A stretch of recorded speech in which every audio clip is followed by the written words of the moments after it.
ሉቃስ ወንጌል ምዕራፍ 2 ቁጥር 5 እነሆ በኢየሩሳሌም ስምዖን የሚባል ሰው ነበረ። ይህም ሰው የእስራኤልን መጽናናት ይጠባበቅ ነበር። ጻድቅና ትጉ ነበር፣ በመንፈስ ቅዱስ በእርሱ ላይ ነበረ።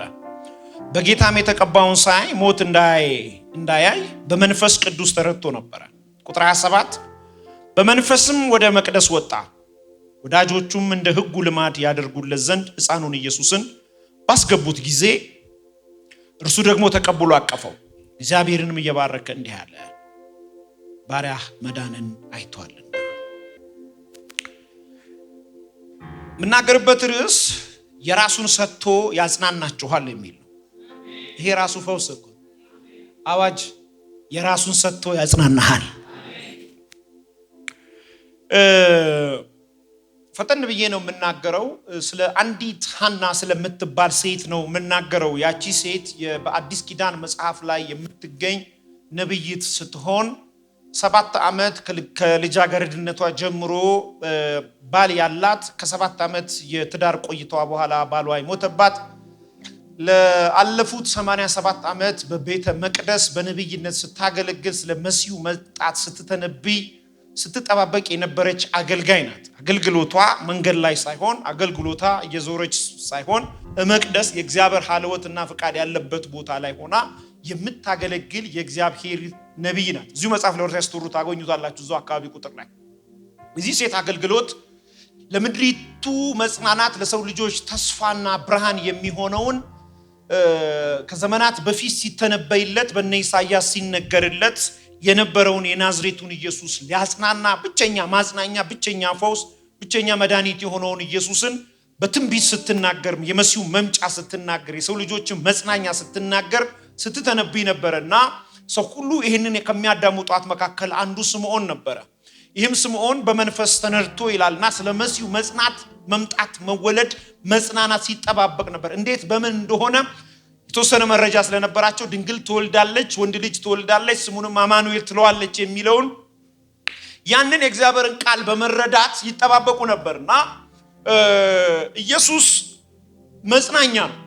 እግዚአብሔር ለምድር አንድ ያለውን ሰጥቶ ምድርን ያጽናናበት፣ ሰው ልጆች ረክተው የጨረሱበት፣ ሰው ልጆች የመጨረሻ ደስታቸው ልክ የሆነበትን አንድ ያለውን ስጦታ ሰጥቶ ያረካበት ኢየሱስ ስለሆነ ኢየሱስ ተወለደና እንደ ሕጉ መሰረት በ7ኛው ቀን ከእናቱ ከማርያምና ከአባቱ ጋር ከዮሴፍ ጋር በመሆን ወደ ቤተ መቅደስ ሲሄዱ በቤተ መቅደስ ሰዎች ከፈውስ በላይ ከበረከት በላይ ከሆነ ነገር በላይ ሊያጽናናቸው በምድር ላይ ካለ ጉዳይ በላይ እውነተኛ መጽናኛ የሆነውን የናዝሬቱን ኢየሱስን የሚጠባበቁ ሰዎች እዛ ነበሩ። ከዛ መካከል አንዱ ስምዖን ይባላል። ስምዖን በሕይወቱ ላይ እንደማናችንም ሰው ሊያጽናናው የሚችል ነገር ይፈልጋል። ሊያጽናናው የሚችል ነገር ይጠባበቃል። ግን ከሁሉ ሊያጽናናው ከሚችል ነገር በላይ አንድ የሚያጽናና የሚጠብቀው ነገር አለ። እሱም ኢየሱስ ይባላል። እሱን ከሰጣችሁ ሌላውን እንዴት አብልጦ ዛሬ ፓኬጅ ነው። አሜን።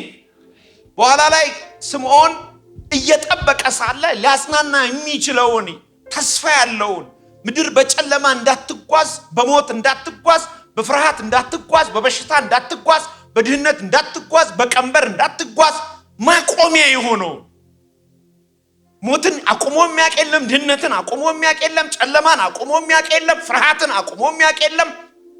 ጥሩት እናንተ በርካታ ነገር በምድር ላይ እግር አውጥቶ እንደ ልቡ በሚሄድበት ዘመን ይሄንን ሊያቆም የሚችል ለሰው ልጆች መጽናኛ የሆነ መልስ የሆነ ልጅ ሆኖ ግን የዓለም መድኃኒት የሆነ ሰፈር ድረስ መጣ፣ ቤተ መቅደስ ድረስ መጣ። አቀፈው ይላል። አቀፈው፣ የአብን ስጦታ አቀፈው። ሰው ልጆች መድኃኒትና መጽናኛ የሆነውን አቀፈው። ደስ አለው፣ ተጽናና። አይኔ አለ ማዳንህን። ክብር ለኢየሱስ ይሁን። እግዚአብሔር ቤተሰቦች ዛሬ ልነግራችሁ የፈለኩት ይሄንን ነው። እግዚአብሔር የራሱን ሰጥቶ ያጽናናችኋል።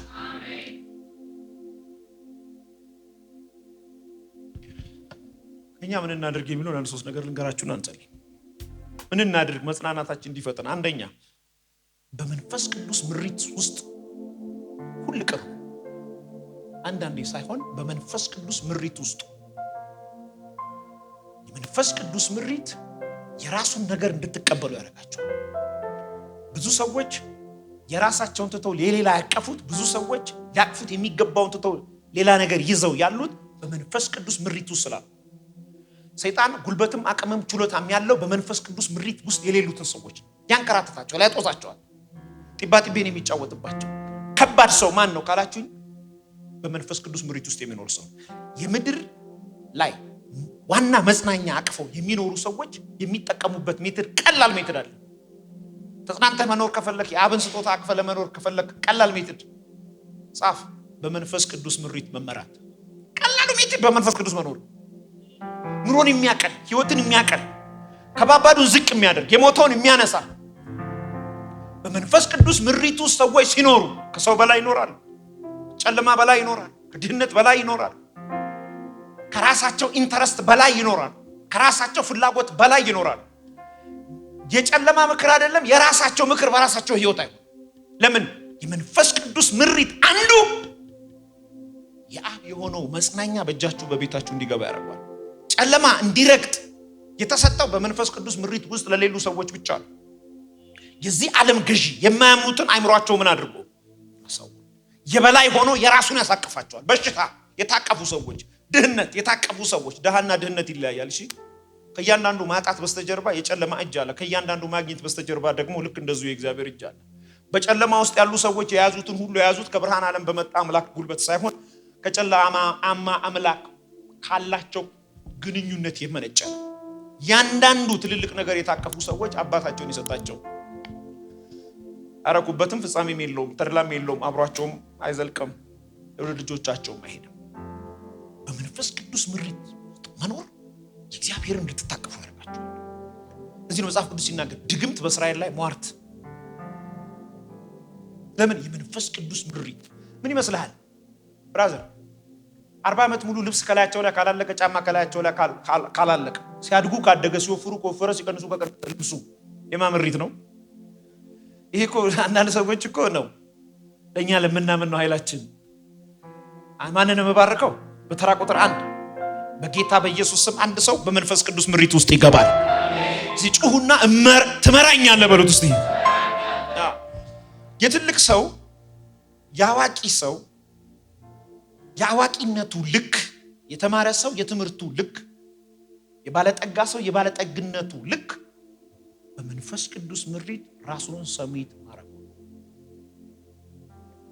እንደ ከበርክ መጨረስ ከፈለክ፣ የሚያጽናናው እጅ ላይ ኖሮ ለብዙዎች መጽናኛ ነገር ማሳየት ከፈለክ መጠቀም ያለበት ቀላል ሜትድ በመንፈስ ቅዱስ ምሪት ውስጥ መግባት። መንፈስ ቅዱስ በዚህ ጋር በር አለ ካለ ልታምኑ የሚገባ የትኛው ነው? የመንፈስ ቅዱስ ምሪት ነው። ቁጭ በል ካለ በጣም ካቀጠናችሁ ስለምትለብሱ፣ ስለምትጠጡ፣ ስለምትበሉ፣ ስለምትሄዱበት፣ ስለምታገኙ ሰው እንደሚናገር ታውቃላችሁ። ለሚሰማው በህይወት ይመራዋል። ክብር ለኢየሱስ ይሁን። በተደጋጋሚ እንቅፋት የሚመታ ሰው ካለ እንቅፋት ባይነቀልም አንተ ነው መነቀል ያለብህ። በምሪት ነው በኢየሱስ ስም። አሁን እንደውም ጸሎት አንዳንድ ስም የሚል የትኛው ስም አጠር አድርግና በኢየሱስ ስም በል። ግን አንዳንዱ አይነቀልም። አንተ ነው መነቀል ያለብህ። በምሪት ስትኖር ልክ እንደዛ ሴትዮ ነው። የቤት ኪራይ ደርሶብህ አተ 30 ሺህ ብር ሲመጣልህ አሜን ብለህ ምሪት ሰማስ መልስላት። ይላችሁ 2 እጥፍ ቅባት ያለበት ሰው 2 እጥፍ ቅባት ያለበት ኤልያስ ማን ነው?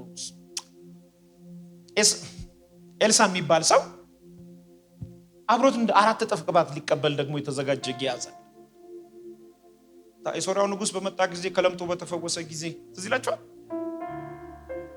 ተፈውሻለሁና አንዳች ስጦታ ይዤ ልምጣልህ፣ ወርቅ፣ ሀብት፣ ሱሪ ምናምን ልብስ ይዞ መጥቶ ነበር። በደህና ሄዳለሁ፣ በነፃ የተሰጠኝን በነፃ ነው መቀበል ብሎ እጅግ የሚያምር ነበር እና ሰጥቶት አልቀበልም ብሎት ወደ ቤት ሲገባ ቆጨው እና የሚገርም ጥቅስ ነው። በፍጥነት ደረሰባቸውና ጥቅስን የጠቀሰው ጌታዬ ጌታዬ ያለው እና ቆመ። ከሰረገላው ወርዶ አቤት ሲለው ጌታዬ እንዳለ ከኤፍሬም ምድር ከተራራማው ምድር ሰዎች መጡብኝና ከቅድሙ እጀ ጠባብ ስጠኛል። ሰውየው ሳይቆጥብ ሰጠው። ይዞ በደጅ ወስዶ ደብቆት ወደ ኤልሳ ሲመጣ የጌታ መንፈስ የሚባል አለ። ኑሮን ያቀልላል። ያቀልልሃል። ቀላል ቢያደርግልህ ሩቅ ሳትሄድ ሳታይ እንዲህ ምናምን ሳትል ሳትሰማ ያቀልልሃል። ቤት በመንፈሴ ያ ሰውዬ ከሰረገላ ወርዶ ሲገናኛ አየሁ ሲለው ከዋል ኑሮን ያቀልልሃል። ለመምራት ኑሮን ያቀልልሃል። መጽሐፍ እንደሚል ታውቃላችሁ፣ ጊዜው ነው። ለምን አልሰማው? መንፈስ ቅዱስ ነው ጊዜው ነው። ቆይ ሲለው እንዲህ አለ፣ እንግዲያውስ እሱ ላይ ያለው ለምጥ ወደ አንተ ይመጣል። የሚገርማችሁ ሰውየው ከዛ በኋላ አገልግሏል፣ ግን በለምጥ። መንፈስ ቅዱስን ሳሰማ የምታገለግለው አገልግሎት ዋጋ ያስከፍላል። የሚያጽናናውን ኢየሱስ አቅፈ ያሳየ ማገልገል ይሆንልን። ሁለተኛ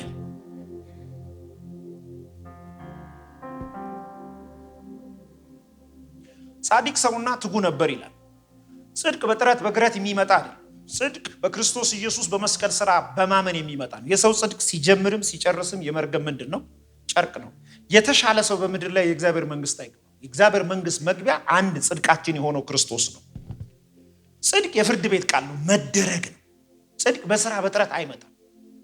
ቅድስና በተቀበልከው ጽድቅ የምትኖርበት የተስተካከለ የመንፈስ ቅዱስ ምሪት ያለበት ህይወት ሲሆን፣ ጽድቅ ግን በአንዱ በእግዚአብሔር ልጅ በማካኝነት የሚሰጥ ስጦታ ነው። ሰውየው ጻድቅ ነበር ሲለው ጽድቁን ብሎ የሚቆጥረው ልምምዱን አይደለም፣ ጎንበስ ቀና ስግደቱንም አይደለም፣ ሮብ ዓርብንም ጨምሮ አይደለም፣ የራሱን ጥሩ ነገር አምጥቶ አይደለም፣ ከሆነ ቤተሰብም ስለመጣ አይደለም። ጽድቁ ክርስቶስ ነው።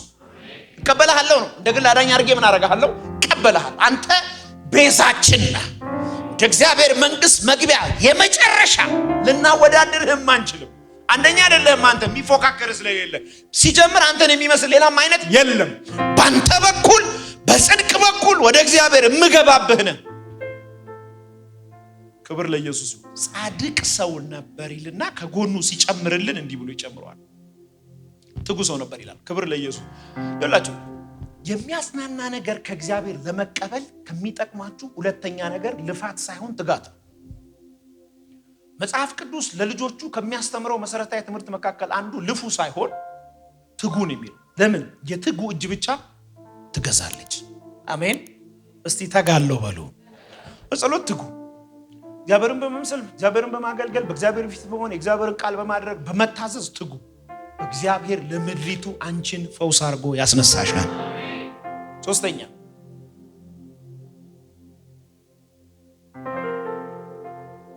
በእግዚአብሔር ቤት አይጠፋም ነበር። በብርታትም በድካምም ሁሉ ቀን በእግዚአብሔር ቤት ነበር። ብዙ ሰዎች ሲበረቱና ደህና ሲሆኑ ቸርች ይመጡ፣ ሲያማቸው አይመጡ። በነገራችን ላይ የእግዚአብሔር ቤት የታመሙ ሰዎችን መሰብሰቢያ ነው። ከዚህ ውጪ መሄጃ የለም። በከፍታም በዝቅታም የማይቀርበት ልክ የሆነ አንድ አይነት ቤት ቢኖር የእግዚአብሔር ቤት። የእግዚአብሔር ቤት በሁሉ ቀን መምጣት። አሁን የዛን ቀንስ በጌታ ፍቅር ታማኝ ባይመጣ ኖሮ ኢየሱስን ያገኘዋል። በቃ ና አይኖችህን አፍጥጥ፣ ና ከሱ ተጠባበቅ፣ ና አንዳች አንተ ግር ይመጣል ብለህ ጠብቅ። የምትቃወመው ነገር የትኛውም ነገር ወደ አንተ አይመጣም። ነብይን ከተቃወምክ የነብይ አገልግሎት አያገኝህም። ፓስተርን ከተቃወምክ የፓስተር አገልግሎት አያገኝህም። ቤተክርስቲያንን ከተቃወምክ በቤተክርስቲያን ውስጥ አልፎ የሚመጣው አገልግሎት አያገኝም። በምትቃወመው ነገር የምትደሰትበትን ነገር አትቀበል። ቤተ መቅደስ አይቀርብ ነበር፣ አገኘው። እግራችሁ ይፍጠን። ለእግዚአብሔር ቤት በዘመናት መካከል እግራችሁ ይፍጠን። እፍታሁኑ። አራተኛ ሌላ ቀን በደንብ አሳያቸዋለሁ በሌላ መልኩ። አራተኛ በሰዎች መጽናናት እና መደሰት ለሰው ሲደረግ የሚደሰት ሰው ነበር። ባጭሩ መጽናናትን በእጃቸው ላይ የሚይዙ ሰዎች ስለ ሰዎች መጽናናት የሚደሰሱ ሰዎች ናቸው። ይሄ ሰውዬ ከተናገረው ንግግር መካከል በጣም ልቤን ተች ያደረገኝ ለሰው ልጆች ሁሉ መጽናናት የሚሆነውን ብላቴና አገኘሁት። እሱ ጋር ብቻ ሳይሆን በሰው ደስታ ምን ይለዋል? መጽናናት የሚታቀፉ ሰዎች በሰው ሐዘን የሚረኩ አይደል። ሲጀምር የማንም ውድቀት ያንተን ትልቅነት አያሳየ። ማንንም ዝቅ አድርጎ እግዚአብሔር አንተን ከፍ ያደርግ። አንተም ልጁ ነህ፣ እሱም ልጁ ነው። ለሱም ድርሻ ነው ያለው፣ ለአንተም ድርሻ ነው ያለው። በተቻለ አቅም ለጻድቁ መልካም እንዲሆንለት ደስ ይበልህ። እስቲ በደንብ አሜን። ይህን አገልግሎት ለመደገፍ ከስር ባስቀምጥነው የባንክ አካውንት እንድትጠቀሙና የወንጌልን ስራ አብራችሁን እንድትሰሩ እያልን ዩቲዩብ ቻናላችንን ሰብስክራይብ በማድረግ ፌስቡክ፣ ኢንስታግራም እና ቲክቶክ አካውንታችንን ፎሎ በማድረግ የጌታን ስራ እንድትደግፉ ጥሪ እናቀርብላችኋለን። ለበለጠ መረጃ በእነዚህ ስልኮች ተጠቅመው ይደውሉ። ተባረኩ።